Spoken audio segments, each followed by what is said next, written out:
তো গাইজ তোমরা দেখতে পাচ্ছ এটা কমটনের 10 লিটার গিজার আছে। এই গিজারের যে প্রবলেম সেটা হচ্ছে দেখো চালু আছে কিন্তু জল কোনো রকমভাবে হিট হচ্ছে না। তো নো হিটিং প্রবলেম আছে। তো থার্মোস্টার ম্যানুয়ালি অন অফ করে দেখলাম ঠিকঠাকই কাজ করছে। তো খোলার পর যেটা দেখতে পাচ্ছি সেটা হচ্ছে এলিমেন্ট যেটা আছে এলিমেন্ট পুরোপুরিভাবে নষ্ট হয়ে গেছে, এলিমেন্ট শর্ট হয়ে গেছে।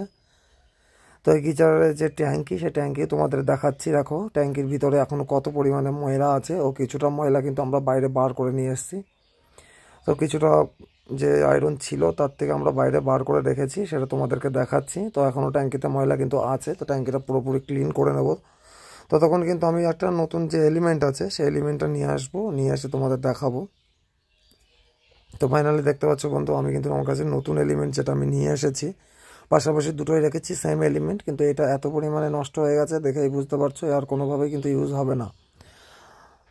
তো এর পরিবর্তে আমরা নিয়ে আসছি এটাই নতুন এলিমেন্ট। তো এই নতুন এলিমেন্টই কিন্তু এই পজিশনে আমরা সেট করব এবং সেট করে তারপর তোমাদেরকে দেখাবো।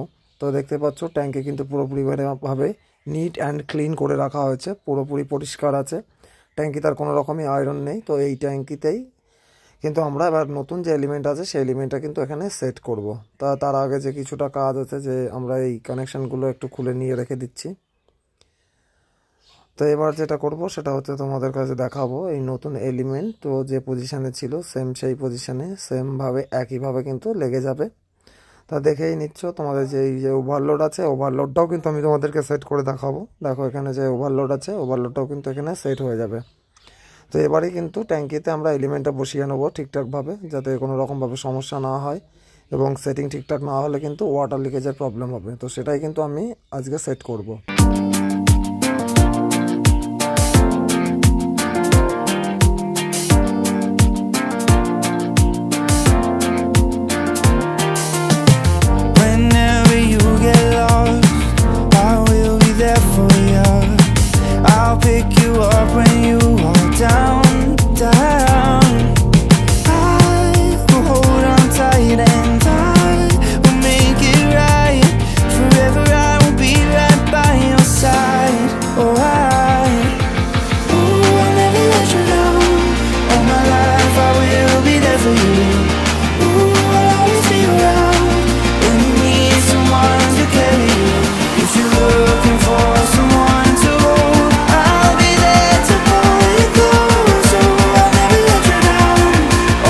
ভিউয়ার্স দেখতেই পাচ্ছ আমার কিন্তু এলিমেন্ট এবং ওয়্যারিং টোটালি কমপ্লিট করে নিয়েছি। এবার মেশিনে তোমাদের টেস্ট করে দেখাবো কর্ড চেক করে।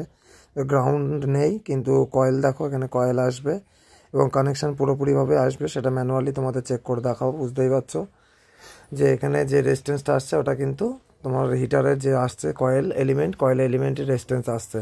তো এটাকে কিন্তু সেম যে জায়গায় ছিল সেখানে আমরা আবার পুনরায় ইনস্টল করে আমরা পাইপ কানেকশান করব এবং পাইপ কানেকশান করে চালু করব। তো দেখো এই প্রথমে যে ফাস্টনার দিয়ে ফাঁসানো থাকে সেই দুটোকে দিয়েই কিন্তু প্রথমে টাইট করে নিচ্ছি এবং টাইট করে ট্যাঙ্কিটা খুব সাবধানে ঝুলিয়ে নিচ্ছি যাতে ভবিষ্যতে পড়ে না যায় কখনো।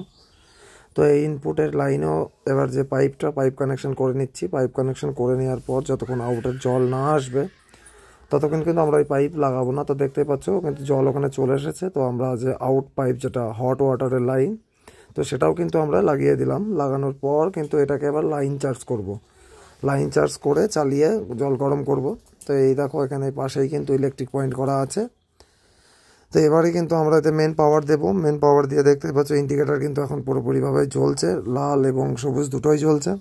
তো কিছুক্ষণ অপেক্ষা করে নেব। কিছুক্ষণ অপেক্ষা করার পর এতে যে সিগন্যাল দুটো আছে তো সবুজ সিগন্যালটা কিন্তু অফ হয়ে যাবে অটো কাট হয়ে গেলে। তো অটো কাট হয়ে গেলে কিন্তু আমি তোমাদের দেখাবো যে কীভাবে গরম জল বার হচ্ছে। তো দেখো অটো কাট কিন্তু হয়ে গেছে। এবারে কিন্তু তোমাদের দেখাবো যে বাইরে সাইডে যে গিজারে হটের জন্য যে কল সেটিং করা আছে সেই কলেই কিন্তু জল গরম বার হচ্ছে সেটাই দেখাবো। তো দেখতেই পাচ্ছ এখানে কিন্তু অটো কাটের লাইট কিন্তু আগেই বন্ধ হয়ে গেছে যেহেতু জল গরম হয়ে গেছে।